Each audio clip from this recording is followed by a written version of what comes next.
Selamat siang, saya Serena Sari. Di sini saya akan menjelaskan mengenai sistem informasi bagian 2 yang terbagi menjadi 4 bagian.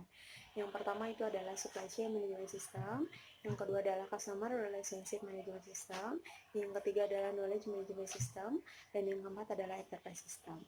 Nah, untuk supply chain management system ini merupakan manajemen rantai pasok, yaitu serangkaian kegiatan yang meliputi koordinasi penjadwalan dan pengendalian terhadap pengadaan produksi, persediaan dan pengiriman produk ataupun jasa kepada pelanggan yang mencakup administrasi harian, operasi, logistik, dan pengelolaan informasi mulai dari pelanggan hingga ke pemasok. Nah, untuk supply chain management system ini mempunyai proses yaitu pelanggan, perencanaan, pembelian, persediaan, produksi, dan transportasi. Untuk tujuannya tersendiri yaitu manajemen risiko atau memanage risiko perusahaan, yang kedua itu manajemen pemasok, yang ketiga manajemen pengadaan barang, yang keempat mengelola hubungan dengan pelanggan, yang keempat identifikasi masalah dan merespon masalah tersebut, untuk yang kelima itu penentuan tingkat outsourcing yang tepat. Nah, manfaat dari SMS ini yaitu memuaskan pelanggan, meningkatkan pendapatan, menurunkan biaya, memanfaatkan aset perusahaan dengan maksimal, meningkatkan keuntungan perusahaan, menjadikan pasar sebagai mediasi, dan yang kelima perusahaan menjadi semakin besar.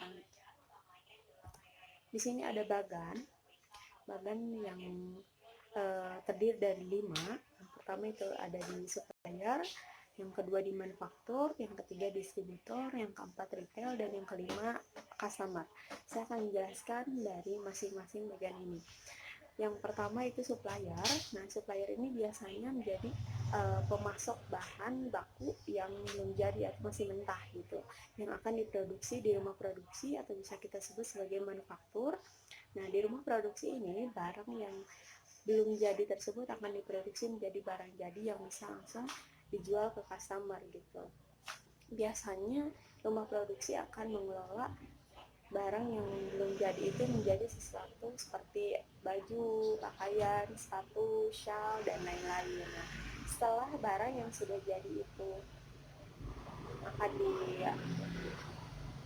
setelah barang yang sudah jadi itu maka akan didistribusikan ke pihak retail melalui distributor. Nah, distributor ini fungsinya untuk mendistribusikan barang-barang yang sudah jadi dari rumah produksi ke retail atau bisa kita sebut sebagai warehouse. Nah, di warehouse ini barang yang sudah jadi akan langsung dijual ke customer gitu. Jadi customer nanti akan datang ke warehouse, itu baik dari segi delivery atau langsung on the spot ke warehouse untuk membeli barang tersebut. Untuk yang kedua itu Customer Relationship Management System. Nah, CRMS ini merupakan suatu sistem yang berguna untuk meningkatkan layanan pelanggan serta mendorong pertumbuhan penjualan. Nah, sistem ini akan membantu atau mengelola serta menganalisis interaksi data pelanggan. Oke. Untuk tujuan dan manfaat Customer Relationship ini adalah tujuan pertama, yaitu menggunakan hubungan yang sudah ada untuk meningkatkan pendapatan. Yang kedua, menggunakan informasi yang terintegrasi untuk layanan yang memuaskan. Jadi, tujuan dari customer relationship ini lebih ke pelanggan karena CRMS ini masuk ke dalam bagian marketing yang tentunya akan berhadapan langsung dengan para pelanggan gitu. Jadi bagaimana cara membuat strategi agar pelanggan itu tetap loyal ke perusahaan. Yang kedua itu bagaimana cara memuaskan pelanggan, baik itu dari segi produk yang berkualitas ataupun servis. Dan untuk yang ketiga itu menciptakan saluran proses dan prosedur komunikasi yang konsisten dan berulang gitu, jadi continue. Untuk yang tujuan kedua itu mendorong loyalitas pelanggan, meningkatkan efisiensi operasional, peningkatan time to market, peningkatan pendapatan, dan mengurangi biaya. Untuk manfaat dari CRMS ini yaitu meningkatkan hubungan dengan prospek dan pelanggan, mengurangi biaya, kegiatan operasional semakin efisien, dan pendapatan meningkat. Untuk yang ketiga yaitu knowledge management system. Nah, knowledge management system ini adalah sebuah proses yang membantu perusahaan mengidentifikasi, memilih, mengorganisasikan, menyebarkan, dan mentransfer informasi dan keahlian yang penting yang merupakan bagian dari ingatan perusahaan dan yang biasanya berada di dalam perusahaan dalam bentuk yang tidak terstruktur. Untuk tujuan dan manfaat dari knowledge management system ini, tujuan KS yang pertama itu penghematan waktu dan biaya, peningkatan aset pengetahuan, kemampuan beradaptasi, dan peningkatan produktivitas. Nah, untuk manfaatnya, yaitu meningkatkan pengambilan keputusan, meningkatkan respon terhadap pelanggan, meningkatkan efisiensi cara kerja dan proses, meningkatkan jumlah produk dan jasa atau kemampuan berinovasi gitu. Jadi KMS ini lebih ke bagian SDM gitu, mengelola data dan menjadi aset perusahaan biasanya KMS ini. Nah, untuk yang keempat itu di enterprise system.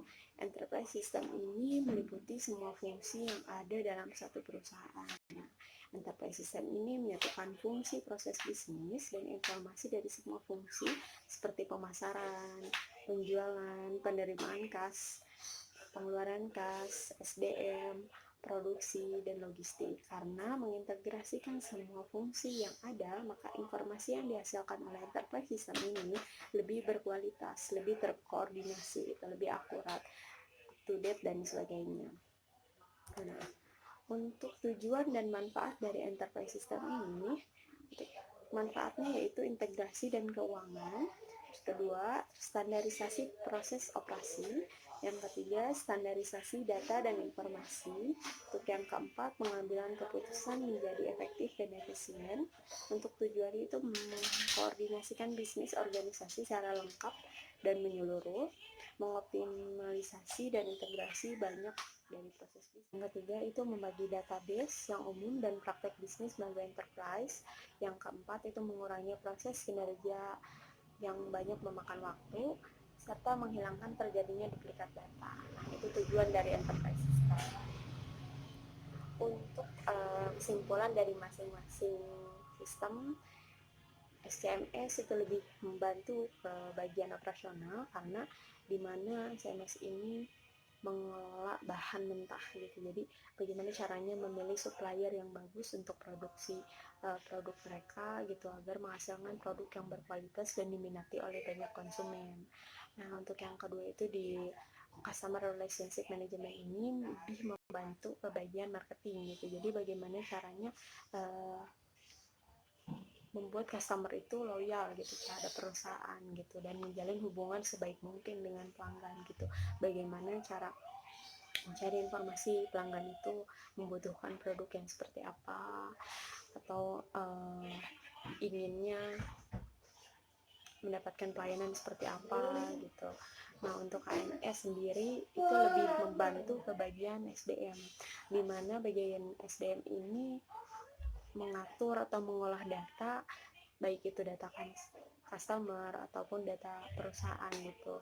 Karena data di sini merupakan aset dari perusahaan tersebut. Nah, untuk enterprise system ini yang membantu dari SCMS sampai KMS gitu, bagaimana semuanya berjalan lancar gitu sesuai dengan tujuan dari perusahaan gitu. Jadi seperti memonitoring dari awal pemilihan supplier atau pemilihan bahan berkualitas sampai output perusahaan gitu. Nah, sekian presentasi dari saya, mohon dikoreksi jika ada yang salah. Terima kasih dan selamat siang.